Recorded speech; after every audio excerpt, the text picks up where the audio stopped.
What's up guys, Jesse back here with a review of the SH Figuarts Trunks Xenoverse Edition. It's coming to you from the Xenoverse 2 game and how he appears. Take a quick look at him right here. This is the packaging. Showing him the various poses, showing you with the time controller here. Some faces of Trunks. This is how he looks in the package. Alright, let's get him out and see what we got. And here we have Trunks out of the packaging, guys. It's a beautiful figure. Let me just say that it's a gorgeous figure. It has excellent detail on it, from the face sculpt to the body and how everything looks. It's really well done. Really like this figure, the way it looks. It's aesthetically pleasing, you know, all the way around. It's aesthetically pleasing, although the design wise, this part right here leaves a little bit to be desired, and I'll get to that once I break down the articulation for you guys. So this is Trunks. As you can see, he comes with his sword sheath. Let's take that off the back real quick. As you can see, it comes with this, like the other Trunks has come with. The sword sheath, which just kind of unpegs from the back there. You guys can see the hole there for the sword. This is cool, right? Peg it in right there, and it moves. It's able to move a little bit, you know, just a little bit though. We have that, and you take the empty sword, the half one, put it in there. It comes with 4 sets of hands, the 2 fists that I have on him right there. He comes with what I like to call a sword holding hand. There's it's a tighter grip on it. He has blast hands for the burn-in attack or regular ki blast. And this hand right here, sorry guys, I just dropped it. This hand right here is a little bit more open. I don't know if you guys can see that, but it's a little bit more open. And I like to use this for another accessory he comes with. It's the time scroll. So I like to put this in there. He holds it a little bit better. That's that.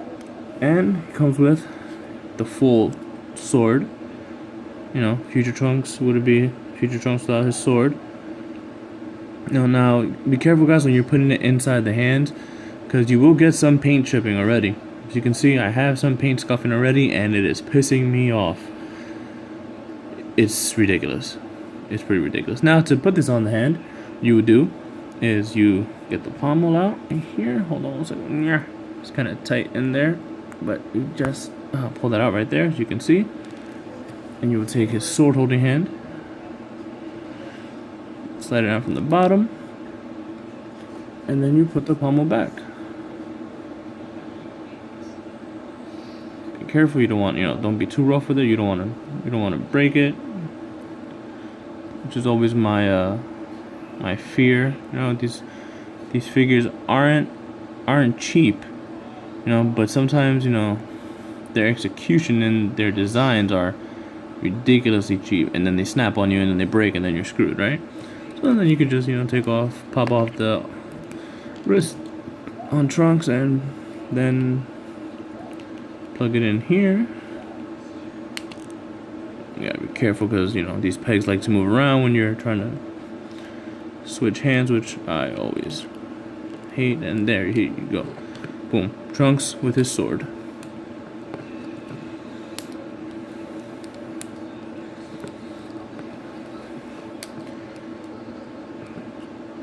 There you go. Now what I like about this, I might as well just show you guys right now, the added articulation in the bicep swoop right here, the bicep section, and of course these joints here allow him to move out just a little bit further. They don't really work all that well, but they allow us to get a pose that we couldn't get with the other Trunks. He could hold the sword with 2 hands. You know what I mean? Obviously don't have the other hand for that, but it's in the packaging still. But you get the idea. He could hold his sword with 2 hands, make him coming down on somebody. So that's kind of cool. It's kind of neat that we can have that. Let's switch out the hands so we can keep moving on with this review. And to keep moving along with his accessories, he comes with a base Ace head looking off to the side. Let's see if I can get this to focus in a little bit. Come on, focus. Let's get the packaging back there.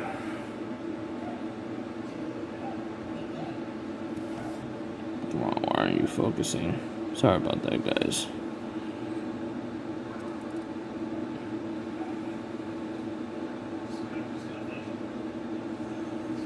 Oh, come on.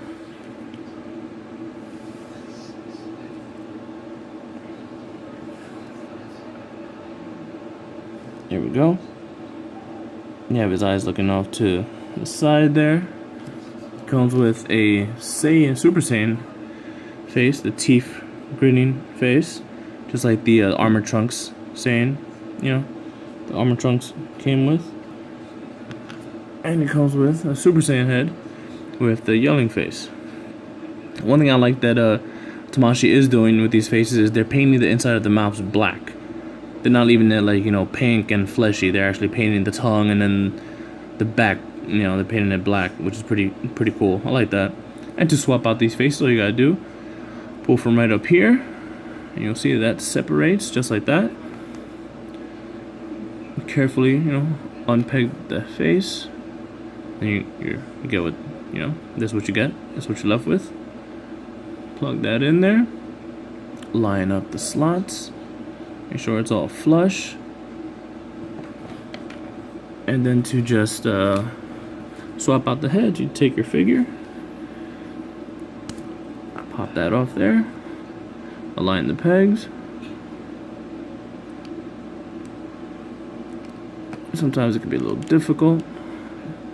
As you can see, this isn't fully on all the way, so you guys always want to be careful with that. And I think now we got it. Looks like it's a little long, right? Looks like it's a little wonky there. Let's try it one more time. There we go. Nah, I think we got it. Now we might have it, guys. There you go. So there we have Trunks Super Saiyan, or Super Saiyan here. Alright guys, now let's break down some articulation. So, as you can see, you can move his head right there. Can you move with a full 360? Probably if you force it, but you might get some paint scuffing here from the fur on his jacket. Now that is a hard plastic, it's not soft or rubbery like the other, like what it should have been in my opinion. But move it that far side to side, move it that far up, that far down. Good for looking down poses. Jacket, beautiful detail, excellent sculpt on the buttons here, the shoulders, got added design there. Get the the cuff, really cool. All the wrinkles in the back, and I love that, the wrinkles in the jacket. So arms move out that much. So his arms can move out that much. As you saw already, he has the bicep swivel. Elbows move in that much. Wrist swivel all the way 360, up and down and in and out. You just got to make sure you unpeg them and move the joint in, so you could do that. Now these joints are in here, like the inner part of the shoulders and chest. It looks like they were put there for one to hide the joint itself and to add a little extra sculpting there, but it's not a butterfly joint, so you can't really take this out and move it that far in. If you can see here, this area here, it hinders that, so it only goes about, let me see if I can angle this up a bit, that far, and then that's it. The mold is touching the area, and then it just doesn't go in further, and then this one is even worse. It's a little stiff, so you're really not going to get that pose, and I don't want to force that and just snap it. By the looks of it, it looks like it's designed to give us that extra range of motion, and it just doesn't want to do that. So that's a bummer in my opinion. You guys haven't noticed, he has the turtleneck. Excellent detail with that, I like it.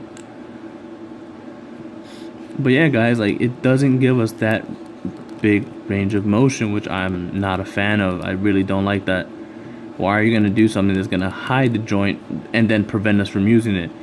If anything, there should have been a more pliable plastic or a rubber piece, like a little rubber cap there.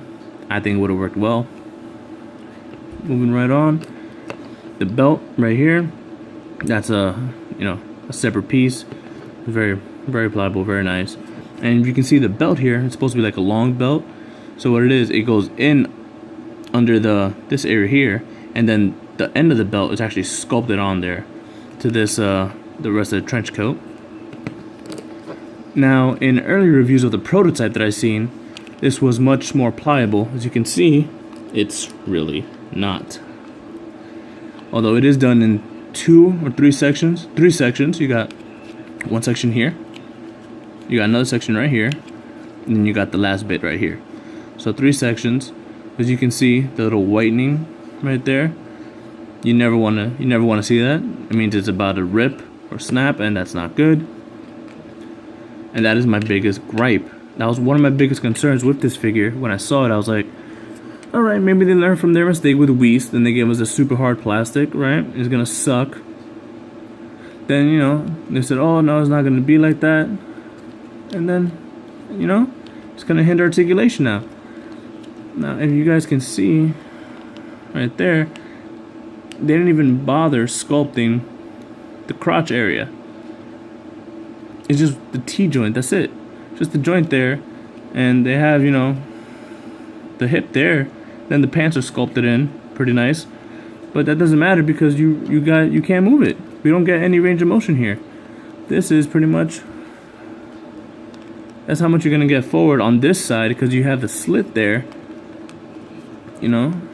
But then right here, that's it. That's literally all you get. That's all we're getting. You want to bend the knees and they're kind of stiff. What we're gonna do, just prance around. Like, come on guys, come on Tamashii, what's going on here? What's going on here? And then of course, this area is sculpted real nice, like bandages around his tight ass pants, his skinny jeans, or his jeggings, or whatever the hell you want to call them, right? And he's got these weird boots. The toe hinge works good enough, that's awesome. Doesn't have the weird, bending down like the Time Patroller. But then that's it. You can move this around like, oh yeah, that's awesome, but you don't really get much posing out of that, much flexibility, much movement from that. So I mean, they're sculpted well, they look nice, but overall, you're not gonna be able to get all the cool poses that we should have gotten with this guy. And he has the excellent, torso joint. As you can see, he just bends back and forward, and then side to side, which is awesome. That's great. But what I really would like was to be able to get dynamic poses out of this guy, but we can't. We cannot, because Tamashii's being lazy, they're being jerks, they're being assholes, and giving us this piece right here. How hard is it to be like, oh, well, this shit worked with Broly, right? It worked with Broly, so why not put hinges right there so you can move it up and down? But whatever. Whatever, guys, that's my gripe. Aesthetically, this figure is a 10. Hands down, aesthetically, it's a 10. It looks great. It's amazing. It will look amazing on your shelf, But, posing wise, I can't tell you. In good faith, guys, I cannot tell you to go pick this guy up. If you're just gonna keep them in the box, go right ahead. If you just want to complete your collection, go right ahead. I don't fault you guys for that. But if you want excellent dynamic poses, you're not gonna get out of this guy. Still a beautiful figure. I like it, but then I don't like it. The more I look at it just like that, maybe one standard pose is gonna look good on the shelf. But if you're gonna try and keep moving it around, like, how many more poses can you get out of him without moving, his legs, or without bending his legs? You know what I mean? So there you guys go. Here's a review of the SH Figuarts Xenoverse Trunks. Later, dudes. Tell me what you think in the comments.